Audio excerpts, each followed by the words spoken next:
අද අපි මේ වීඩියෝෙන් කතා කරන්නේ ලංකාවේ විවිධ පළාත්වලට ප්‍රධාන වශයෙන් ප්‍රසිද්ධ මොන වගේ දේවල්ද කියලා කතා කරන්න. ඉතින් අපි කෙලින්ම අපේ වීඩියෝ එකට යමු. ඉතින් අපි පළවෙනියෙන්ම කතා කරන්නේ කන්තලිය සෙවණගල. ඉතින් මේ පැත්ත ප්‍රසිද්ධ වෙන්නේ සීනි වලට. ඒ වගේම තමයි අපි ඊළඟට කතා කරන්නේ උත්තරම හම්බන්තොට වගේ ප්‍රදේශ. ඉතින් මේ වගේ ප්‍රදේශ ගොඩාක්ම ප්‍රසිද්ධ ලුණු ලේවායන් තියෙන හින්දා ලුණු වලට තමයි ප්‍රසිද්ධ වෙලා තියෙන්නේ. ඒ වගේම තමයි දම්කොටුව. දම්කොටුව ගොඩාක් අයට මතක් වෙන්නේ උළු කිව්වහම. මොකද ඉස්සර නම් මිනිස්සු ගොඩාක් පාවිච්චි කරේ උළු. දැන් වර්තමාන වෙනකොට ඒවා සීට් වලට මාරුලා දුන්නට දම්කොටුව තමයි ලංකාවේ උළු වලට ප්‍රසිද්ධම ප්‍රදේශය. ඊළඟට බටලිය. බටලිය කිව්ව මතක් වෙන්නේ කජු නේද? කඩු වලට තමයි බටලිය වඩාත්ම ප්‍රසිද්ධ වෙන්නේ. ඒ වගේම බිබිල. බිබිල කියන්නේ අපේ පැරණි කාලේ ඉඳන්ම පැණි දොඩම් වලට, ඒ වගේම දොඩම් වලට වර්තමානයේ වෙනකොට නම් විවිධ දොඩම් නම් නැති තරම්. ඊළඟට අපි කතා කරන්නේ නාවල ගැන.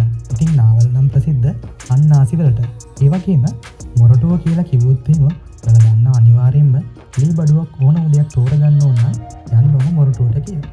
ඊළඟට අපි කතා කරන්නේ මල් වාන ගැන. මල් වාන ගැන නම් ඉතින් ඔයාලට අනිවාර්යෙන්ම මතක තියෙන්න ඕන. මොකද ඔයා අනිවාර්යෙන්ම රමුටන් කන්න කැමති කෙනෙක් නම් මල් වාන තමයි ලංකාවේ ප්‍රසිද්ධම රමුටන් දෙන්නේ. ඊළඟට අපි කතා කරන්නේ කළුතර ගැන. කළුතර කියව ගමන් ඔයාලට මතක් වෙනවා ඇත්තේ කෑම ජාති. මොකද මැංගෝස් වලට තමයි මේ කළුතර ප්‍රසිද්ධ වෙලා තියෙන්නේ. ඊළඟට ගින්තොට.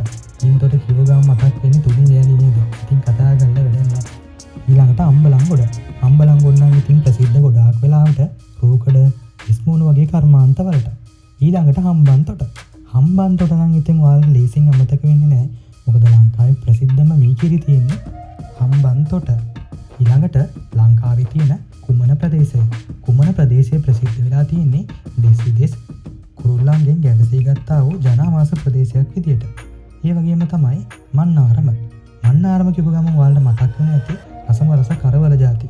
මොකද මන්නාරමේ ගොඩාක් වෙලාවට කරවල වාඩි දකින්න පුළුවන්. ඉතින් මන්නාරම ප්‍රසිද්ධ වෙලා තියෙන්නේ කරවල වලට. ඒ වගේම සපුගස් කන්ද. සපුගස් කන්ද ප්‍රසිද්ධ වෙලා තියෙන්නේ ඛනිජ තෙල් වලට. මොකද ඔයාලා දන්නවා ඛනිජ තෙල් සම්බන්ධයෙන් මේ ගොඩාක් වැඩ කටයුතු සපුගස් කන්ද හරහා තමයි සිද්ධ වෙන්නේ.